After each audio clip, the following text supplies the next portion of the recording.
হে ভক্তমণ্ডলী, ভক্তিমতী মায়েরা, ভগবত লীলার শেষ নেই। অনাদির আদি অনন্তময়ের অনন্তময় লীলা। এত লীলার যিনি লীলাময়, ভয় তারও হয়। ভয় যে শুধু আমরা একা পাই তা নয়। ভয় যখন সৃষ্টি হয়েছিল সেটা সবার জন্যই হয়েছিল। তা সে ভগবান হোক, দেব হোক, দেবী হোক, মুনি হোক, ঋষি হোক, গন্ধর্ব, নরকিন্নর যেই হোক না কেন, ভয় সবার হয়। এখন কথা হচ্ছে, যিনি ভবভয় হারি, যার নামে ভয় দূর হয়, সেই ভগবানও ভয় পান গো। ভগবান কাকে ভয় পান? যে তার অবাধ্য সন্তান হয়। এখন লক্ষ্য করুন, ভগবান সত্যযুগে ভয় পেয়েছিলেন কাকে দেখে? হিরণাক্ষ হিরণ্যকশিপুকে দেখে, অবাধ্য সন্তান।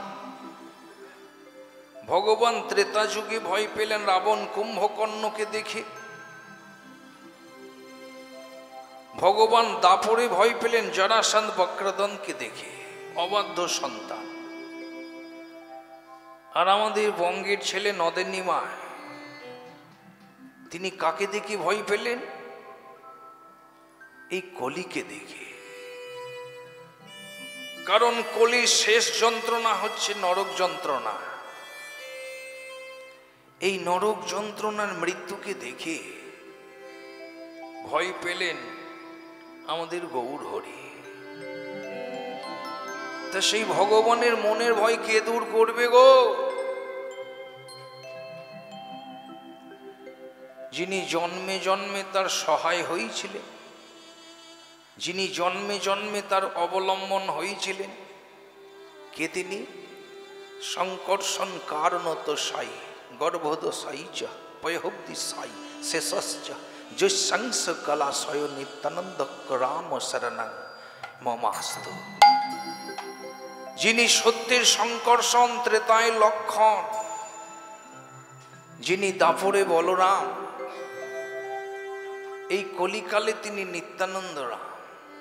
আমাদের বীরভূমের মাটিতেই তিনি জন্ম নিয়েছিলেন। ধন্য এই বীরভূম জেলা, যে স্বয়ং নিতাই চাঁদের মতো একজন করুণাময় পরম দয়া তার আবির্ভাব হয়েছিল। আমরাও ধন্য তার চরণ ধলিতে। তা তিনি একমাত্র ভগবানের মনের ভয়কে দূর করতে পারে। কেননা তিনি জন্মে জন্মে তার সহায় হয়েছিলেন, তিনি জন্মে জন্মে যার অবলম্বন হয়েছিলেন। আর ভগবানও সব ছাড়বেন, কিন্তু দাদাকে তিনি ছাড়বেন না। যিনি ছিলেন ভাই, সব ছেড়ে দেবেন। সেই ত্রেতা যুগে, সেই ত্রেতা যুগে যখন স্বয়ং ভগবান রাবণকে বধ করলেন, তখন ব্রহ্মা চিন্তা করলেন যে কারণের জন্য ভগবান এই ধরাধামে আবির্ভূত হয়েছিলেন, সেই কার্য সিদ্ধি হয়ে গিয়েছে, রাবণ বধ হয়ে গিয়েছে। আবার কেন ধরাধামে তিনি পড়ে থাকবেন? গোলকের সিংহাসন শূন্য হয়ে রয়েছে। তাই কালপুরুষকে ডেকে বললেন, তুমি একটু রামচন্দ্রকে জানিয়ে এসো আমার বার্তাটা। আর দেখবে এটা যেন কেউ না শোনে, শুধুমাত্র রামচন্দ্রকে একা একই শোনাবে, একটু শর্ত টর্ত করে নিয়ে শোনাবে। সেই কালপুরুষ রামচন্দ্রের কাছে এসে বললেন, হে রাম, আমাকে ব্রহ্মা পাঠিয়েছেন, আপনার সঙ্গে কিছু কথা ছিল। একটা গোপন ঘরের দরকার, নির্জন ঘর, যে ঘরের মধ্যে শুধু তুমি আর আমি থাকবো। আর একটা বিশ্বস্ত দাড়ি রেখে দেবে, সে যেন ওই আমাদের কথা চলাকালীন যেন কাউকে প্রবেশ করতে না দেয়। সেই রকম বিশ্বস্ত আছে তো? রামচন্দ্র বললেন, চিন্তা নেই, আমার ভাই রয়েছে না লক্ষণ, ও আমার বড় বিশ্বস্ত, ও থাকবে দাড়ি, কাউকে প্রবেশ করতে দেবে না। তুমি তোমার বক্তব্য আমাকে শোনাবে। লক্ষণকে ডেকে বললেন, হ্যাঁ রে লক্ষণ, এই কালপুরুষ আমাকে কিছু কথা বলবে, তা তুই একটু দাঁড়িয়ে হয়ে থাকবি ভাই, দেখবি কাউকে যেন প্রবেশ করতে দিবি না। তখন কালপুরুষ বলছে, শর্ত করে না, যদি কেউ প্রবেশ করে আমাদের এই কথোপকথনের মধ্য দিয়ে, তাকে তুমি পরিত্যাগ করবে, তাকে বর্জন করবে। রামচন্দ্র বললেন, ঠিক আছে, তবে ও কাউকে আসতে দেবে না। এখন সেই কালপুরুষ রামচন্দ্রের কাছে গিয়ে দরজা বন্ধ করে বলছে, হে প্রভু, যে কারণের জন্য তুমি পৃথিবীতে এসেছিলে, সেই রাবণকে বধ করা তো তোমার উদ্দেশ্য ছিল। তা রাবণ বধ হয়ে গিয়েছে, এখন ওই গোলকের সিংহাসন শূন্য হয়ে পড়ে রয়েছে, আর এখানে থাকার কি প্রয়োজন? এবার ফিরে চলো।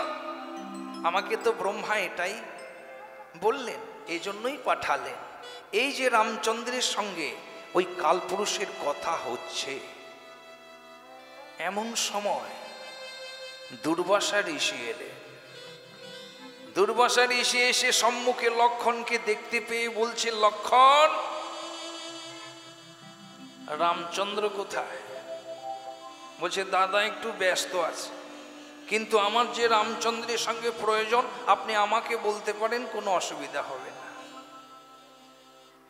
দুর্বাসা ঋষি বললেন, আমার প্রয়োজনটা রামচন্দ্রের সঙ্গে, তোমার সঙ্গে না। কিন্তু আমি তো শর্ত করেছি, এখন তো কাউকে প্রবেশ করতে দিতে পারবো না। হ্যাঁ, এখন তো কাউকে প্রবেশ করতে দিতে পারবো না। দুর্বাসা মুনি তখন বললেন, তুমি তো আমাকে চেনো, আমাকে তো ভালো করে জানো, আমি দুর্বাসা ঋষি। আমাকে যদি রামচন্দ্রের কাছে যেতে না দাও, তুমি যদি বাধা সৃষ্টি করো, তোমাদের বংশে বাতি দিতে আমি কাউকে রাখবো না।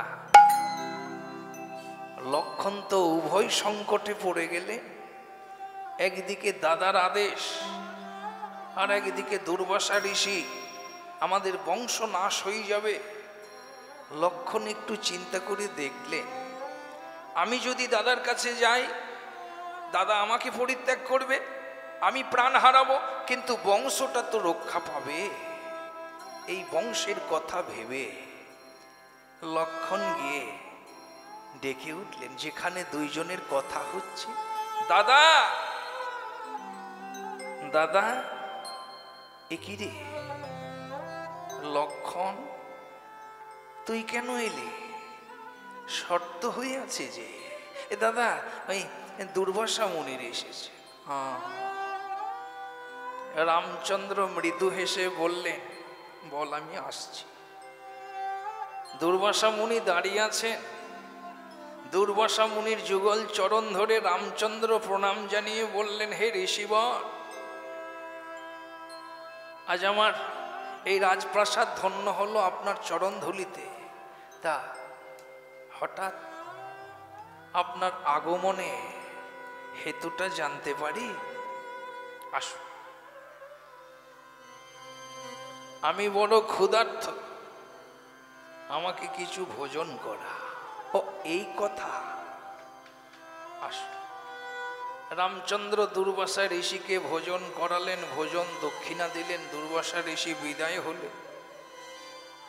এখন শর্ত হয়ে আছে যে সেই কথোপকথনের মধ্যে যে প্রবেশ করবে তাকে তো বর্জন করতে হবে।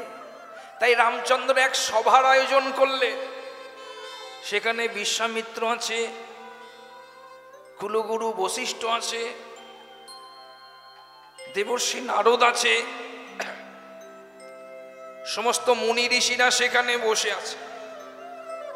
রামচন্দ্র বললেন, হে মুনি ঋষিগণ, ওই কালপুরুষের কাছে আমি কথা দিয়েছিলাম যে আমাদের কথোপকথনের সময় যে প্রবেশ করবে তাকে আমি বর্জন করব। তা সেখানে তো আমার ভাই প্রবেশ করেছিল। এখন আপনারা বলুন, এখন আমি কি করব? সেখানে লক্ষণ প্রবেশ করেছিল। এবার আপনারা বলুন, এখন আমি কি করব? বশিষ্ঠ বললেন, হে রাম, পিতৃসত্য পালনের জন্য যখন 14 বছর বনবাসে গেলে, তখন কি এই সভার আয়োজন করেছিলে? তখন কি আমাদের অনুমতি নিয়েছিলে? নাওনি। পিতৃসত্য পালনের জন্য তুমি 14 বছর বনবাসে চলে গেলে। হে রাম, 5 মাস গর্ভবতী স্ত্রীকে যখন লক্ষণকে দিয়ে বনে পাঠিয়ে দিলে, তখন কি আমাদের অনুমতি নিয়েছিলে? তখন কি এই সভার আয়োজন করেছিলে? করনি। তুমি হাসতে হাসতে রাজ্য ছেড়ে দিলে। তুমি নিজের স্ত্রীকে 5 মাস গর্ভবতী অবস্থা, সেই অবস্থায় তোমার স্ত্রীকে তুমি বনে রেখে এলে। তখন একবার আমাদের অনুমতির প্রয়োজন মনে করলে না। আর আজ তোমার ওই প্রাণের ভাইটাকে ছাড়তে হবে, তাই না? এটা তুমি মেনে নিতে পারছো না। রাজ্য ছাড়তে পারলে গো, নিজের স্ত্রীকে ছাড়তে পারলে গো, কিন্তু প্রাণের ওই লক্ষণকে ছাড়তে তুমি পারবে না। এবার দেখো, সত্য রক্ষা করার জন্য যেটা করলে ভালো হয় তুমি সেটাই করো রাম, আমরা তোমাকে আর কি বলবো। লক্ষণ তখন ছুটে এসে রামচন্দ্রের যুগল চরণে পড়ে বলছে, দাদা তুমি আমাকে বর্জন করো, তুমি আমাকে পরিত্যাগ করে তুমি সত্য রক্ষা করো দাদা, সত্য রক্ষা করো। রামচন্দ্র যেই লক্ষণকে বর্জন করলেন, আর লক্ষণ এক বিলম্ব থাকলেন না, একেবারে ছুটতে ছুটতে সরজুর জলে ঝাঁপ দিলেন, প্রাণ ত্যাগ করলেন। রামচন্দ্র শুধু চেয়ে দেখলেন, আমার প্রাণের ভাইটা যখন চলে গেল আর আমার থেকে কোনো কাজ নেই। তাই লক্ষণ যখনই সরজুর জলে ঝাঁপ দিয়ে প্রাণ ত্যাগ করলেন, রামচন্দ্র ছুটতে ছুটতে গিয়ে সরজুর জলে ঝাঁপ দিয়ে প্রাণ ত্যাগ। তাই তিনি সত্যেও ছিলেন, ত্রেতাতেও ছিলেন, দাপরেও ছিলেন, এই কলিকালে ছিলেন। ভগবান নিজের রাজ্য ছেড়ে দিয়েছিলেন, নিজের স্ত্রীকে ছেড়ে দিয়েছিলেন, কিন্তু সেই ভাইটাকে ছাড়তে পারেননি। তাই সেই ভাইটা দাপরে দাদা হলো, বলরাম হলো, এই কলিকালে দাদা হলো, নিত্যানন্দ রাম হলো। তিনি যেদিন সারা ভারতভূমির সর্বতীর্থ পরিক্রমা করতে করতে যেদিন নবদ্বীপের মাটিতে প্রথম পা দিলেন, আর পা দিয়ে ডেকে উঠলেন, নিমাই।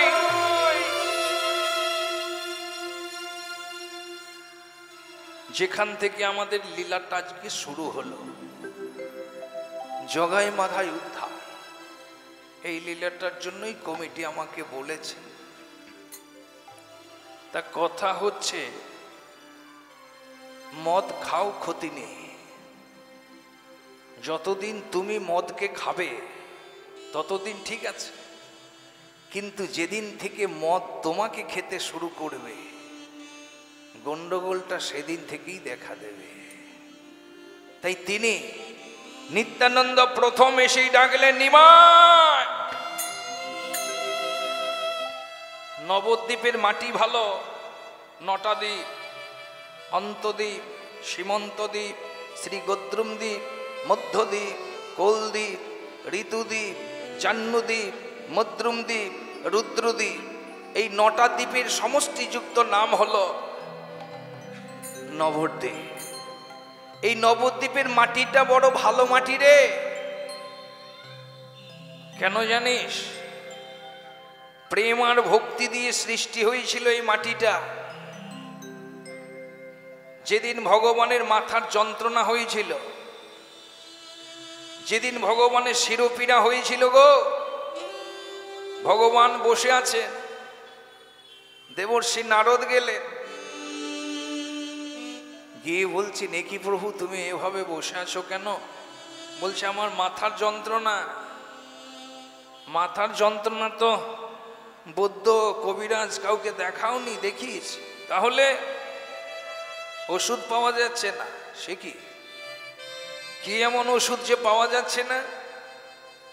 দেবর্ষি, ওই বৌদ্ধ এসে আমায় বললো, একটু ভক্তের চরণ ধুলি এনে যদি মাথায় লাগিয়ে দিতে পারো তবেই তোমার মাথার যন্ত্রণা ভালো হবে, তুমি সুস্থ হবে। তা কেউ দিল না গো, চরণ ধুলি কেউ দিল না। দেবর্ষি নারদ বললেন, প্রভু তা আমি একটু খোঁজাখুঁজি করে দেখবো যদি পাওয়া যায়। তা দেখো না, দেখো। দেবর্ষি নারদ খুঁজতে খুঁজতে অপ্রাকৃত চিন্ময় ভূমি শ্রীমধুর বৃন্দাবনে গেলেন। আর যেই দেবর্ষি বৃন্দাবনে গেলেন, অষ্টসখী রাধা রানী ছুটে এলেন। দেবর্ষি, সব সংবাদ শুভ তো? আমাদের প্রাণবল্লভ কেমন আছে গো? হ্যাঁ, আমাদের প্রাণনাথ কেমন আছে? দেবর্ষি নারদ মাথাটা নিচু করে বলছে, বেশ ভালো নেই। কেন, কি হয়েছে? মাথার বড় যন্ত্রণা। তা চিকিৎসা করায়নি? হ্যাঁ করিয়েছে। তাহলে ওষুধ পাওয়া যাচ্ছে না। কি ওষুধ? ভক্তের চরণ ধুলি পাওয়া যাচ্ছে না। তা অনেক খোঁজাখুঁজি করলে কেউ দিল না। না, কেউ দিল না গো, ত্রিভুবনের মধ্যে কেউ দিল না। আমরা দেব, আমরা দেব। তুমি মনে করো না আমরা আলাভোলা গোয়ালিনী, আমরা কিছু জানি না, এটা তুমি মনে করো না। আমরা সব জানি। আমাদের চরণ ধুলি যদি ভগবানের মস্তক স্পর্শ করে, কোটি জন্ম নরক যন্ত্রণা আমাদের ভোগ করতে হবে, এটা আমরা জানি। কিন্তু আমরা তবু দেব। কেন জানো? সে তো ভালো থাকবে, আমাদের প্রাণবল্লভ, সে তো ভালো থাকবে। তার সুখের জন্য আমরা কোটি জন্ম নরক যন্ত্রণা ভোগ করতে পারি। দেবর্ষি, চরণ ধুলি দেব। তা তুমি নেবে কিসে? দেবর্ষি নারদ অঙ্গের নামাবলীটাকে পেরে দিলেন। এ নাও, এখানেই দিয়ে দাও। ওই অষ্টসখী আর রাধারানী ওই নামাবলীর মধ্যে চরণ ধুলি যখন দিলেন, দেবর্ষি নারদ সেই চরণ ধুলি মাথায় করে যেই ভগবানের কাছে এলেন, আর তখন দেখলেন ভগবান সুস্থ হয়ে বসে আছে। দেবর্ষি নারদ বলছে, তুমি আমার সঙ্গেও চাতুরালি করলে গো? হ্যাঁ, বলছে কেন? আরে তুমি যে বললে ভক্তের চরণ ধুলি ছাড়া আমার মাথার যন্ত্রণা ভালো হবে না, তাহলে তুমি সুস্থ হলে কি করে? আমি পেয়ে গেছি যে, হ্যাঁ, আমি ভক্তের চরণ ধুলি পেয়ে গেছি। দেবর্ষি, আরে পেলে কোথায়? ভক্তের চরণ ধুলি তো আমার কাছে, তা তুমি পেলে কোথায়? ভগবান বলছেন, তুমি নিলে কিসে? ভক্তের চরণ ধুলিটা তুমি নিলে কিসে? কেন? এই নামাবলীর মধ্যে। দেবর্ষি, ওই নামের মধ্যে যখনই চরণ ধুলি পড়েছে, নাম আর নামই এ তো অভে। যেই নাম সেই কৃষ্ণ ভজ নিষ্ঠা করি, নামের সহিতে আছেন আপনি শ্রীহরি। ওই নামের মধ্যেই যে আমি আছি গো। তাই নামাবলীর মধ্যে চরণ ধুলি যেই স্পর্শ করলো, আর সঙ্গে সঙ্গে আমি সুস্থ হয়ে গিয়েছি। তা প্রভু, এগুলো কি করব? ওগুলো যমুনার জলে ভাসিয়ে দাও। যমুনা নিয়ে গিয়ে ওই প্রয়াগে পতিত পাবনী মা সুরধনী গঙ্গাকে দেবে। ওইগুলো প্রেম আর ভক্তির জিনিস তো। তাই মা গঙ্গা ওই প্রেম ভক্তির বস্তুগুলো নিজ পক্ষে ধারণ করে আমি আগামী কলিকালে যখন প্রেম ভক্তির প্রকাশ করতে যাব, কোন জায়গায় আমি গেলে প্রেম ভক্তির পূর্ণ প্রকাশ করতে পারবো, মা গঙ্গা আমার মনের কথাটা জানে গো। ও ঠিক স্থান নির্ণয় করে দেবে যে এই জায়গায় প্রভু এলে ভক্তি আর প্রেমের প্রকাশ হবে। তাই ওই যমুনা চরণ ধুলিগুলো নিয়ে মা গঙ্গাকে দিলেন, আর মা গঙ্গা নিজ বক্ষে ধারণ করে ভাসিয়ে নিয়ে এলেন, ওই 9টা জায়গায় দিলেন। ওই 9টা দ্বীপের সৃষ্টি হলো, আর মাঝখানে যে দ্বীপটা হলো সেটা রাধারানীর চরণ ধুলে ছিল, সেটা হলো অন্তদ্বীপ, অর্থাৎ আত্মনিবেদনাখ্যা দ্বীপ। ভগবানের চরণে আত্মনিবেদন করে বেঁচে থাকো। তাই এই 9 জনের চরণ ধুলিতে নবদ্বীপের সৃষ্টি হলো রে, প্রেম আর ভক্তির প্রকাশ হয়েছে এখানে। আর তোর মতো আমার প্রাণের ভাইয়ের যেখানে জন্ম হয়, সেই মাটি কি খারাপ হতে পারে রে নিমাই? তাই নবদ্বীপের মাটি ভালো, তুই ভালো, কিন্তু ও দাদা নবদ্বীপের মাটি ভালো, আমি ভালো, তো কিন্তু কেন না? কিছু মানুষকে দেখলাম জানিস নিমাই, আমি নৃত্য করতে করতে আসছি তো, হরিবোল হরিবোল বলে নৃত্য করতে করতে আসছি, কিছু মানুষকে দেখলাম তারা আবার একটা বাঁদরের গলায় দড়ি বেঁধে খুব নাচাচ্ছে। হ্যাঁ, বাঁদরের গলায় দড়ি বেঁধে নাচাচ্ছে, কিন্তু কেন কেন জানিস? ওরা আমার নৃত্যকে বাঁদরের নৃত্যের ন্যায় ব্যঙ্গ করছে। তা তুমি কি করলে দাদা? আমি দেখলাম, নবদ্বীপে প্রথম এসেছি তো, মানুষগুলোকে দেখলাম কে কেমন। আবার কিছু মানুষকে দেখলাম জানিস, যখন আমার কাছাকাছি হচ্ছে তারা আবার কানে আঙুল দিচ্ছে। আবার আশ্চর্য দেখলাম আরো কিছু মানুষ জানিস, যখন আমার কাছাকাছি হলো তারা আবার মুখে কাপড় দিচ্ছে। হ্যাঁ, মুখে কাপড় দিচ্ছে। গৌর হরি বললেন, দাদা আমার মনে হয় তোমার একটু দেখতে ভুল হয়েছে। কেন? ওটা মুখে দেয়নি, নাকে দিয়েছে। নিত্যানন্দ বলছেন, না রে, নাকে তো দেবে গন্ধে, ওরা মুখে দিয়েছে। কেন জানিস? আমার হরিনাম যদি ভুল করে ওদের কর্ণকুহরে প্রবেশ করে গেছে আর মুখ দিয়ে যদি প্রকাশ হয়ে যায়, তাই ওরা মুখে কাপড় দিচ্ছে। তা হ্যাঁ রে নিমা, এরা কেন তোকে ভালোবাসে না রে? নবদ্বীপের সবাই তোকে ভালোবাসে, এরা কেন তোকে ভালোবাসে না ভাই? দাদা একটা কথা কি জানো? চাষি যখন জমিতে চাষ করে তখন একটা সংকল্পিত হয়ে চাষ করে, হয় ধান নয়, গম নয়, জব নয়, সর্ষে নয়, আলু। কিছুদিন পর যখন সেই বীজগুলো অঙ্কুরিত হয়, পাশে কিন্তু কিছু আগাছাও বেরিয়ে যায়। এগুলো লাগাতে হয় না, এগুলো আপনা আপনি হয়ে যায়। তা চাষি তখন কি করে? সেই আগাছাগুলো পরিষ্কার করে। তা চাষিকে প্রশ্ন করি, তা তুমি তো সৃষ্টিকর্তা হলে, এইগুলো সবই তোমার হাতেই হলো, তা তুমি এগুলোকে রাখছো আর এগুলোকে কাটছো কেন? আরে এগুলো যে আগাছা, হ্যাঁ এগুলো আগাছা যে। আরে বাবা, আগাছা হলে সে তো তোমারই, এগুলো নষ্ট করবে? বলছেন না, নষ্ট করব না, তবে এইগুলো নিয়ে গিয়ে জীব সেবা করবো, গরুকে খাওয়াবো। গরুকে খাওয়ালে কি হবে? গোবর হবে। গোবর হলে কি হবে? সার হবে। সার হলে কি হবে? যে বীজগুলো অঙ্কুরিত হয়েছে তাদের অঙ্গে ঢেলে দেব, সেই গাছ আমাদের অধিক ফসল দেবে। তাহলে আগাছাও সার হয়, কেন হবে না? গরুকে খাইয়ে তবে হয়। বাহ! কিন্তু জমির মাঝে যে ঘাসগুলো ছিল সেইগুলো তুমি গরুকে খাইয়ে গোবর করে সার করতে চাইলে ভালো কথা, কিন্তু জমির আলে যে ঘাসগুলো থাকে তারা তো নিরান পায় না।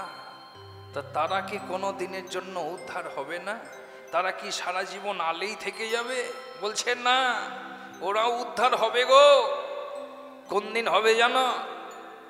যেদিন জমির সীমারেখার নির্ণয় হবে কার কতটা জমি, আর বর্ষার সময় জমিতে জল রাখার জন্য ওই চাষির কোদালের আঘাত যেদিন পাবে সেদিন ওরা উদ্ধার হবে।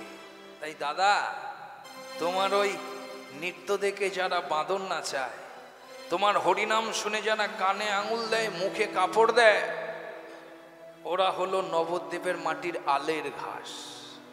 ওদের জন্যই তো আমার যত দুঃখ দাদা, যে দুঃখ নিয়ে আমি জন্মেছি।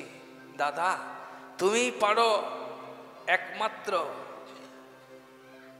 ইচ্ছা পূর্ণ করতে, একমাত্র তুমি পারো দাদা আমার সংকল্প পূর্ণ করতে। দাদা এই কলিকালে যারা জেগে ঘুমোচ্ছে তুমি তাদের জাগাবে, আর যারা সত্যি সত্যি ঘুমিয়ে আছে আমি তাদের জাগাবো। তাই দাদা তোমাকে পেয়ে আজ আমার আনন্দে অন্তরটা ভরে গেল। তাই একদিনও প্রভু অতি কাতরে নিতাই প্রতি কহিলেন, শোনো শোনো নিত্যানন্দ,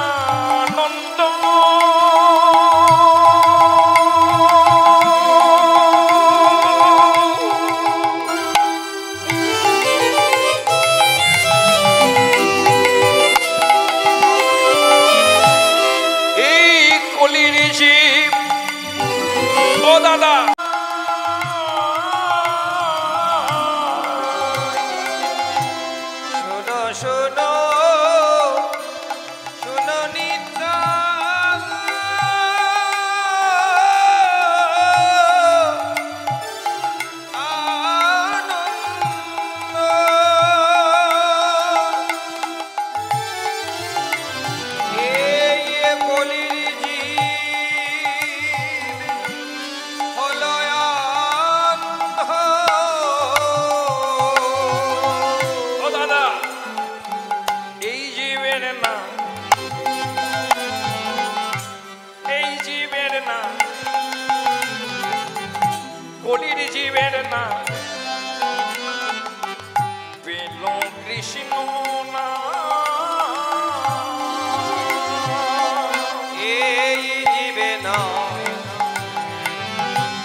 কলির জীবের জন্য তোরও অন্তরটা যেমন কেঁদে কেঁদে ওঠে, এই কলির জীবকে আমিও বড় ভালোবাসি রে নিমায়, কলির জীবকে আমিও বড় ভালোবাসি ভাই।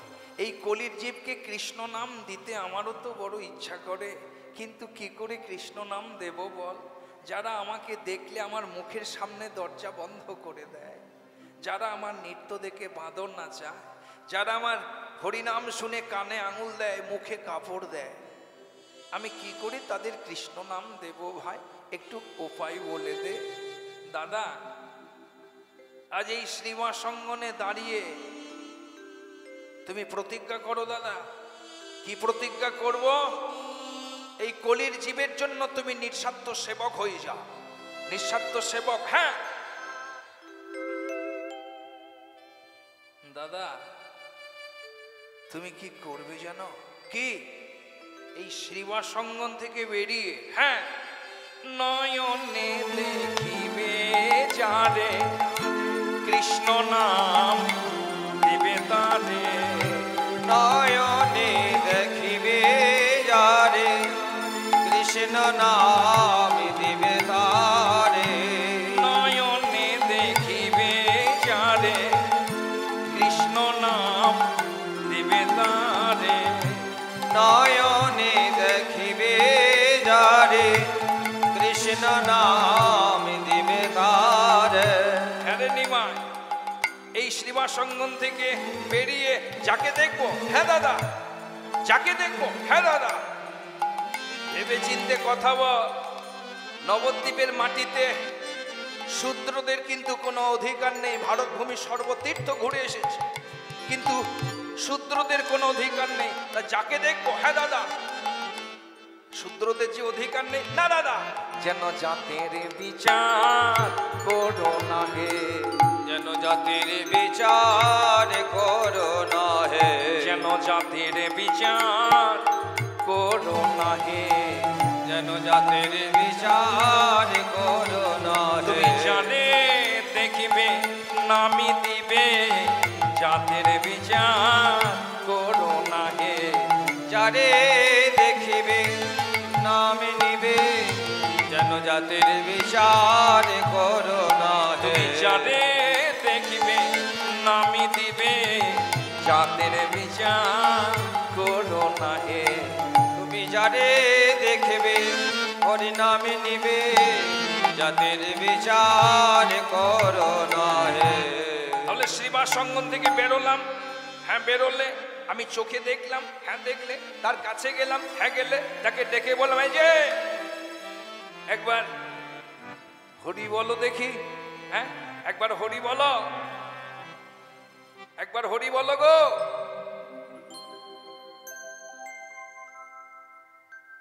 আরে আজ বলছে না তো 539 বছর আগেকার মানুষ কি বলবে? হ্যাঁ আমি বলছি একবার হরি বলো, হরি বল। আজকের সমাজ ব্যবস্থাতেই বলছে না, তা 539 বছর আগেকার কথা। তখনকার দিনের সমাজ ব্যবস্থাটা পুরোপুরি আলাদা ছিল। মুখটা ঘুরিয়ে নিল, তুমি কে হে যে তোমার কথাই আমি ওর নামটা বলবো? তা হ্যাঁ রে নিমাই, এত কাছে গিয়ে ফিরে আসবো? বলছি এত কাছে গিয়ে চোখে দেখলাম, হ্যাঁ কৃষ্ণ নাম দিলাম, মুখটা ঘুরিয়ে দিল, চলে গেল, আমি তখন কি করব? ও দাদা, এই চোখে দেখার পর যদি কৃষ্ণ নাম নিতে না চায়, হ্যাঁ তাহলে দাদা তোমার দ্বিতীয় উপায়, হ্যাঁ তোমার দ্বিতীয় উপায়। তা দ্বিতীয় উপায়টা কি? ও দাদা, যে না চাবে এই কৃষ্ণ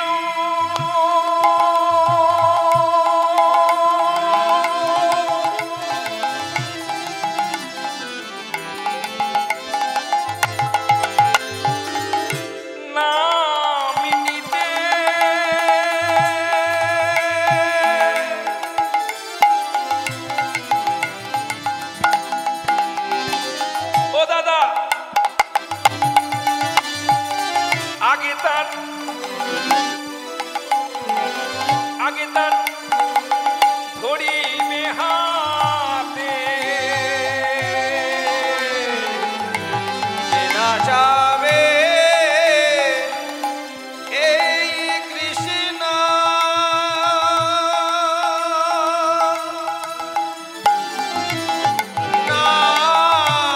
নামিনীতে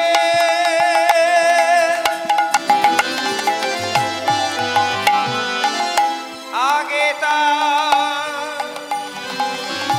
ধরিবে হাতে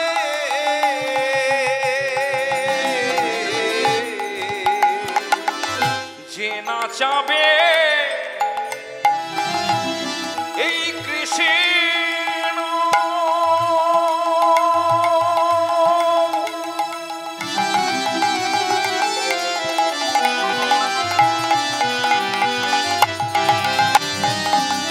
দাদা, এটা তোমার দ্বিতীয় উপায়। দেখার পর যদি কৃষ্ণ নাম নিতে না চায়, দাদা, যে নাচাবে নাচাবে দাদা, যে নাচাবা সেই নাচাবে, আজে যে নাচাবার সে নাচাবে যে নাচাবার সেই নাচাবে, যে নাচাবা সে নাচাবে তুমি তানে শুধু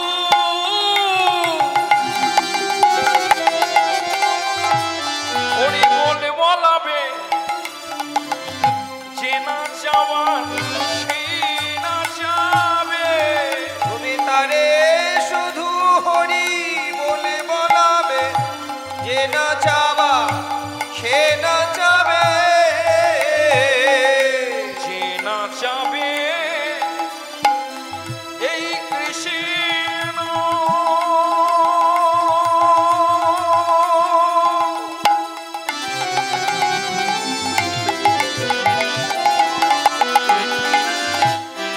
নামিনীতে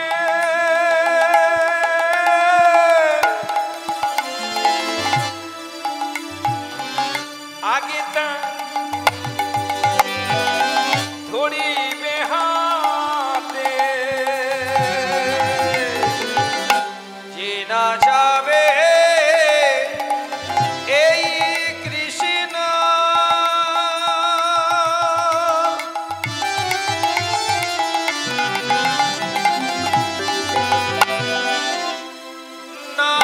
নামিনীতে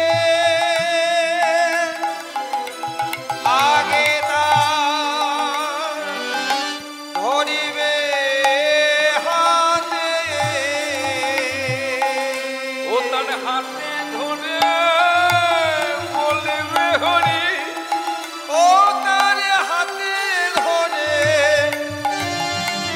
ধরে বলবে হরি ও তার হাতে ধরে বলবে হরি, ও তার হাতে ধরে ধরে বলবে হরি জীবের সঙ্গ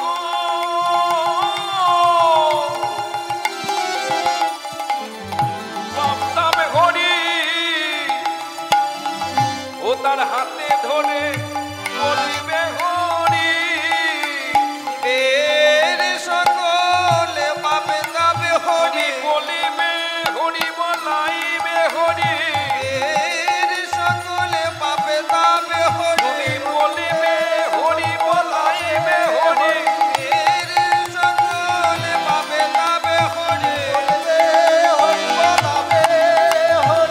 এর সকল পাপে তাবে হরি এর সকল পাপে তাবে হরি বলিবে হরি বলাইবে হরি, এর সকল পাপে তাবে হরি সকলে পাপে তাবে হরি সকলে পাপে তাবে হরি সকলে পাপে তাবে হরি সকলে পাপে তাবে হরি ও তার হাতে ধরে বলবে হরি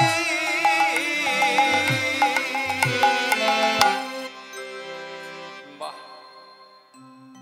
নিমা, কলির জীবকে কৃষ্ণ নাম দেবা এ তো সুন্দর কৌশল ভাই।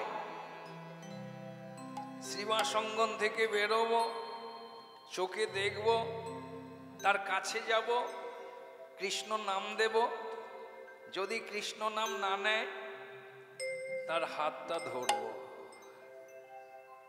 হ্যাঁ দাদা, হাতটা ধরবে, কিন্তু হেরে নিমা যদি হাতটা ছাড়িয়ে নিয়ে চলে যায়, হ্যাঁ যদি হাতটা ছাড়িয়ে নিয়ে চলে যায়, যদি হরি না বলে তখন কি করব?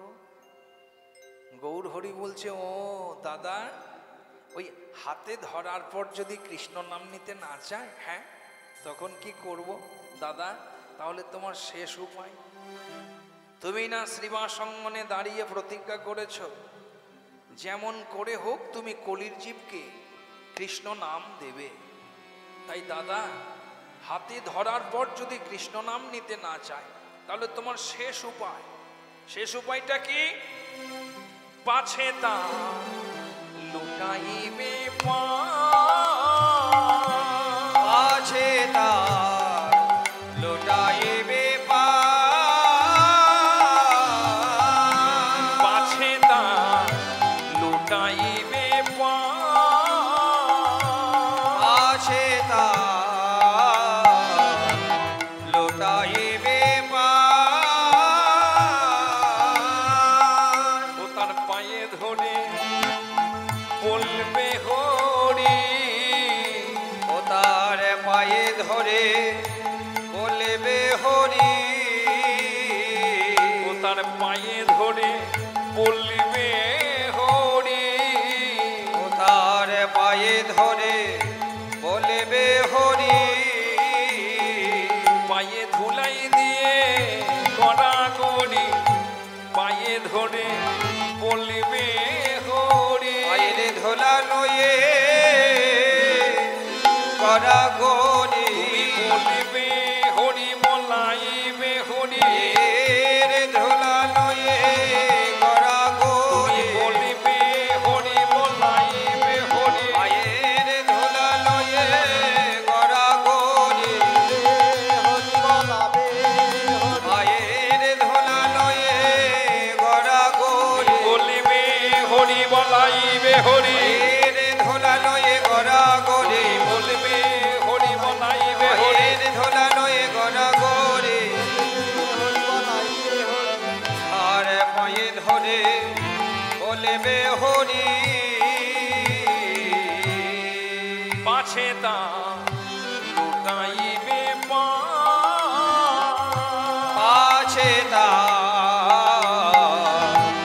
লুটাইবে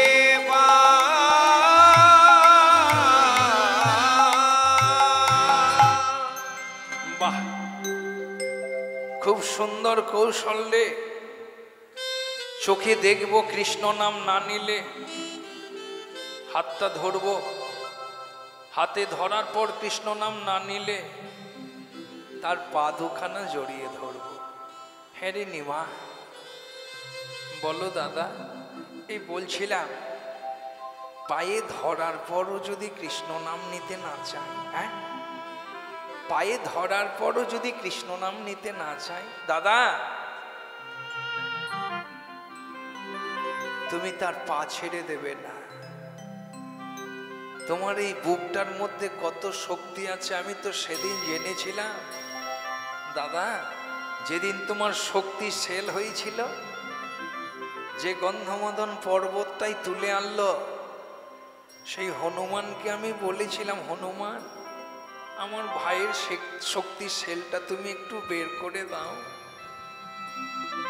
তা হনুমান সেলটা বের করা তো দূরে থাক দাদা, সেলটাকে নাড়াতে পারিনি। তখন আমি ওই সেলটাকে বের করেছিলাম। তোমার বুক থেকে যখন শক্তি সেলটা বের করেছিলাম, আমি সেদিন জেনেছিলাম দাদা তোমার এই বুকটার মধ্যে কত শক্তি আছে, কত শক্তি ধরে তোমার এই বুকটায়। তাই দাদা, যতক্ষণ সে হরি না বলবে তুমি তার পা দুটো ছেড়ে দেবে না দাদা। তুমি তার পা দুটো ছেড়ে দেবে না। বাহ, কলির জীবের জন্য আমার এই এত সুন্দর একটা সুকর্ম দিলি রে নিমায়। চোখে দেখব, কৃষ্ণ নাম দেব, না নিলে হাতে ধরব, হাতে ধরার পর কৃষ্ণ নাম না নিলে তার পা দুটো জড়িয়ে ধরব। যতক্ষণ কৃষ্ণ না বলবে ততক্ষণ তার পা ছেড়ে দেব না। বাহ, কত সুন্দর আমায় সুকর্ম দিলি। আমি যে কলির জীবকে বড় ভালোবাসি রে নিমায়, বড় ভালোবাসি ভাই। দেখি আসি আসি ভাই, দেখি কজনের মুখে কৃষ্ণ নাম তুলে দিতে পারি। দাদা তুমি তো যাচ্ছ, এই নবদ্বীপে কিছু মানুষ আছে জানো দাদা, তারা বড় দুর্ধর্ষ, তারা বড় অত্যাচারী। হরিনাম শোনে না, হরিনাম তারা বলে না। তাই এই হরিনাম বলাতে গিয়ে, হরিনাম শোনাতে গিয়ে যদি কোথাও কোনোখানে তুমি বিপদমুখী হও দাদা, তাই তোমার সঙ্গে আমি আরো একজনকে দেব, যে সে তোমাকে বিপদমুক্ত করবে। নিত্যানন্দ বলছে আমাকে রক্ষা করবে। হ্যাঁ রে নিমা, আমাকে রক্ষা করার মতো তোর সেই রকম কোনো ভক্ত আছে নাকি? আছে দাদা, আছে গো। কে তোর সেই ভক্ত যে আমি বিপদে পড়লে আমাকে রক্ষা করবে? কে? ও দাদা, কে জানো? শোনো শোনো নিত্যানন্দ,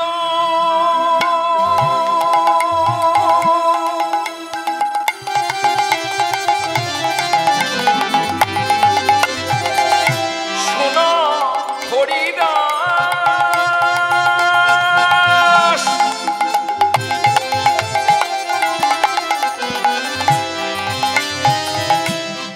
হরিদাস ওগো হরিদাস, সর্বত্র আমার একা করহ প্রকাশ, সর্বত্র আমার আজ্ঞা করো প্রকাশ, সর্বত্র আমার একা করহ প্রকাশ, সর্বত্র আমার আজ্ঞা করো প্রকাশ, প্রতি ক্ষণে ক্ষণে গিয়া করো এই ভিক্ষা, প্রতি ঘরে ঘরে গিয়া করো এই ভিক্ষা, প্রতি ক্ষণে ক্ষণে গিয়া করো এই ভিক্ষা, প্রতি ঘরে ঘরে গিয়া করো এই ভিক্ষা, ভজ কৃষ্ণ কহ কৃষ্ণ লহ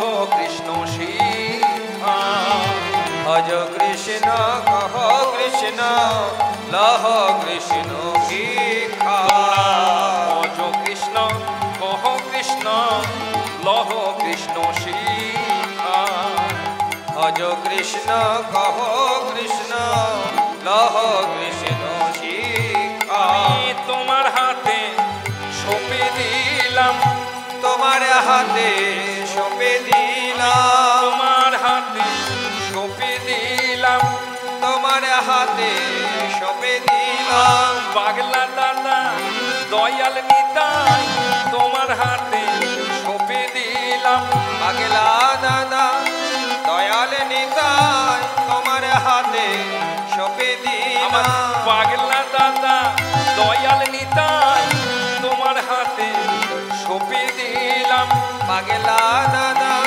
দয়াল নিতাই তোমার হাতে সঁপে দিলাম, ভজ কৃষ্ণ কহ কৃষ্ণ লহ কৃষ্ণ শিক্ষা, ভজ কৃষ্ণ কহ কৃষ্ণ লহ কৃষ্ণ শিক্ষা, ভজ কৃষ্ণ কহ কৃষ্ণ লহ কৃষ্ণ শিক্ষা, ভজ কৃষ্ণ কহ কৃষ্ণ লহ কৃষ্ণ শিক্ষা। দাদা তোমার সঙ্গে যাকে দিলাম ও 22 বাজারে বেত্রাঘাত সহ্য করেছে দাদা। চোখের জলে আর গায়ের রক্তে হরিনামের প্রকাশ করেছে, 22 দিন ধরে 22 বাজারে বেত্রাঘাত করেছে, তাকে তোমার সঙ্গে দিলাম। আর হরিদাস তুমি দেখো আমার দাদা মহাপ্রেমের পাগল, যেন কোথাও বিপদমুখী না হয়, তুমি একটু চোখে চোখে রেখো। তা জায়গাটা লক্ষ্য করুন, নবদ্বীপের মাটিতে কি আর ভক্ত ছিল না?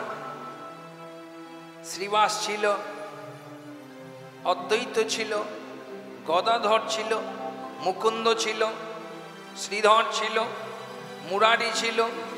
নবদ্বীপে প্রভুর ভক্তির অভাব ছিল না? তা এত ভক্ত থাকতে হরিদাসকে নিতাই চাঁদের সঙ্গে কেন পাঠালে? হরিদাস তো মুসলিম সন্তান, বাকি যেগুলো বললাম এরা সবাই ব্রাহ্মণ। শ্রীবাস, অদ্বৈত, গদাধর এরা সবাই কিন্তু ব্রাহ্মণ। চন্দ্রশেখর, মুরারি শুধু ছিলেন বৌদ্ধ, বাকি সবাই ছিলেন বৈষ্ণব। ব্রাহ্মণ বৈষ্ণব হয়েছিল। তাহলে এই বৈষ্ণব থাকতে, ব্রাহ্মণ থাকতে প্রভু হরিদাসকে কেন দিলেন নিতাই চাঁদের সঙ্গে? না, মহাপ্রভু যে ধর্মটা প্রচার করলেন, কিবা বিপ্র কিবা নেশি শূদ্র কেনে নয়, যেই কৃষ্ণ তত্ত্ববেত্তা সেই গুরু হয়। আগে শূদ্রদের কৃষ্ণ ভজনের অধিকার ছিল না মা। মহাপ্রভুর আগে শূদ্রদের কৃষ্ণ ভজনের অধিকার ছিল না। মহাপ্রভু এই প্রথম শূদ্রদের কৃষ্ণ ভজন করা এবং করানোর দুটোর অধিকার দিলেন। শুধু শাস্ত্রে লিখে গেলেন তা নয়, শাস্ত্রে বলে গেলেন তা নয়, তিনি দেখিয়ে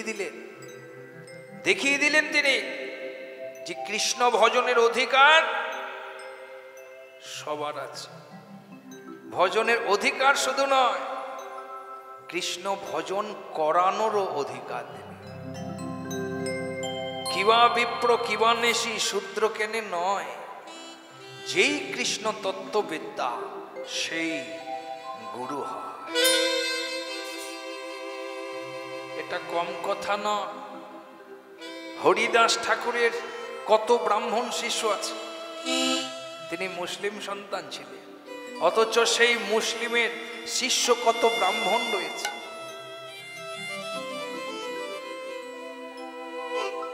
শুধু এইটা জগতে প্রচার করতে চেয়েছিলেন যে কৃষ্ণ নামের অধিকার সবার আছে। আরে মন্দিরে পর্যন্ত শূদ্ররা আগে উঠতে পারত না।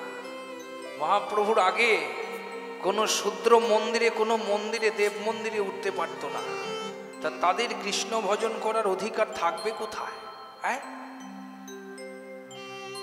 কৃষ্ণ ভজনের অধিকার ছিল না।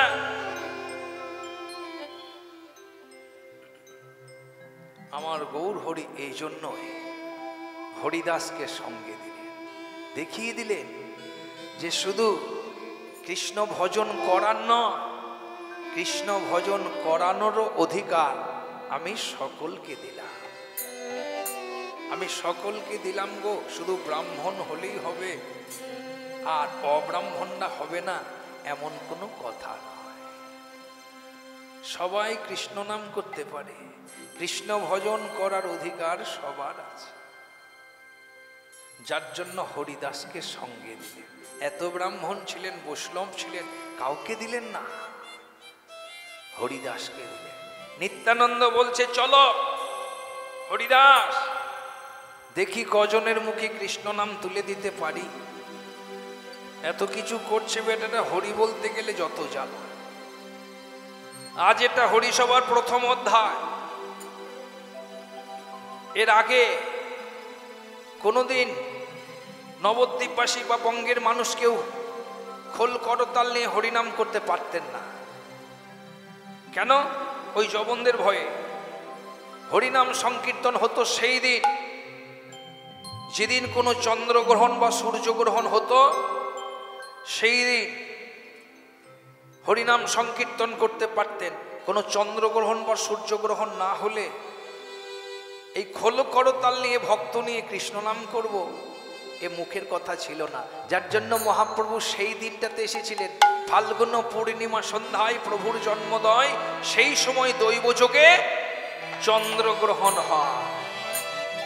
মহাপ্রভু যখন আবির্ভাব হয়েছিলেন তখন আকাশে চন্দ্রগ্রহণ ছিল। আর চন্দ্রগ্রহণ ছিল বলে গোটা নবদ্বীপবাসী খোল করতাল নিয়ে হরিকৃষ্ণ নামে মাতোয়ারা ছিলেন। আর সেই ওই হরিকৃষ্ণ নামের মধ্য দিয়ে সেই নামের নামই স্বয়ং নিজে আবির্ভূত হয়েছিল। তা এই প্রথম শুরু হলো এই হরিসভা। আজকে এখানেও প্রথম দিন হরিসভা। আর নিতাই চাঁদ নবদ্বীপের মাটিতে এই হরিনাম প্রচার করলেন, এটাও প্রথম দিন। এর আগে কিন্তু কোনোদিনও খোল করতাল নিয়ে হরিনাম সংকীর্তন বেরোয়নি। এই প্রথম নিত্যানন্দ হরিদাসকে সঙ্গে নিয়ে কৃষ্ণ নাম প্রচারে বেরোলেন। যে পথ দিয়ে প্রথম গিয়েছিল হরিসভাটা সেটা হলো শ্রীবাসয়ঙ্গন হতে চলিলা জাহ্নবীর পথে। শ্রীবাসয়ঙ্গন হতে চলিলা জাহ্নবীর পথে। শ্রীবাসয়ঙ্গন হতে চলিলা জাহ্নবীর পথে। শ্রীবাসয়ঙ্গন হতে চলিলা জাহ্নবীর পথে। সঙ্গেতে হরিদাস লইয়া, সঙ্গেতে হরিদাস লইয়া, সঙ্গেতে হরিদাস লইয়া, সঙ্গেতে হরিদাস লইয়া। গোড়া গোড়া উচ্চ স্বরে বলিতে ঢলিয়া পড়ে। গোড়া গোড়া উচ্চয় স্বরে বলিতে ঢলিয়া পড়ে। গোড়া গোড়া উচ্চ স্বরে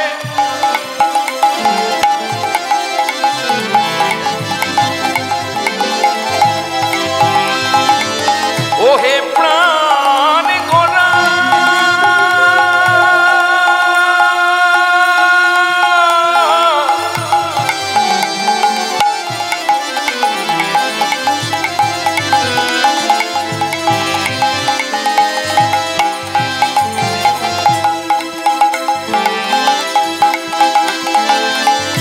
এই নবদ্বীপের পর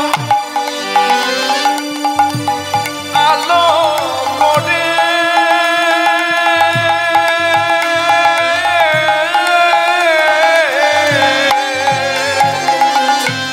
গোড়া গোড়া উচ্চয় স্বরে বলিতে ঢলিয়া পড়ে।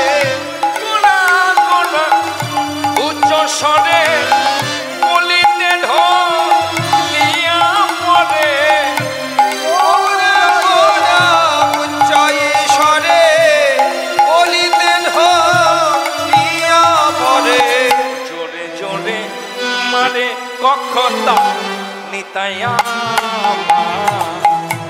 জোরে জোরে মারে কক্ষতা নিতায়া মা। নেচে যায় নেচে যায়, নেচে যায় নেচে যায়, নেচে যায় নেচে যায়, নেচে যায় নেচে যায়। ও গল বাজায় নেচে যায় নেচে যায়। আজ বগল বাজায় নেচে যায় নেচে যায়, বগল বাজায়। আজ বগল বাজায় নেচে যায় নেচে যায়, আজ বগল বাজায় নেচে যায় নেচে যায়, আজ বগল বাজায় নেচে তোরা আয় তোরা আয় হরিনাম নিবিকে রে তোরা আয় তোরা আয় তোরা আয় হরি নাম নিবিকে রে তোরা আয় তোরা আয় তোরা আয় হরিনাম নিবিকে রে তোরা আয় তোরা আয় তোরা আয় হরি নাম নিবিকে রে দয়াল নিতাই যাচিয়া বেড়া আমার দয়াল নিতাই যাচিয়া বেড়ায় দয়াল নিতাই যাচিয়া বেড়া আমার দয়াল নিতাই যাচিয়া বেড়ায় দিতেছে নিতাই যাচিয়া যাচিয়া দিতেছে নিতাই যাচিয়া যাচিয়া দিতেছে নিতাই যাচিয়া যাচিয়া দিতেছে নিতাই যাচিয়া যাচিয়া লোকের প্রেম লুটি করিয়া দিতেছে নিতাই যাচিয়া যাচিয়া এই গোলকের প্রেম লুটে করিয়া দিতেছে নিতাই যাচিয়া যাচিয়া লোকের প্রেম লুটি করিয়া দিতেছে নিতাই যাচিয়া যাচিয়া এই গোলকের প্রেম লুটে করিয়া দিতেছে নিতাই যাচিয়া যাচিয়া রে তোরা এত দূরে দাঁড়িয়ে রইলি কেন তোরা আহি হরি নাম নিবিকে রে তোরা আয় হরি নাম নিবিকে রে তোরা আহি হরি নাম নিবিকে রে তোরা আয় হরি নাম নিবিকে রে দয়াল নিতাই যাচিয়া বেড়া দয়াল নিতাই যাচিয়া বেড়ায় দয়াল নিতাই যাচিয়া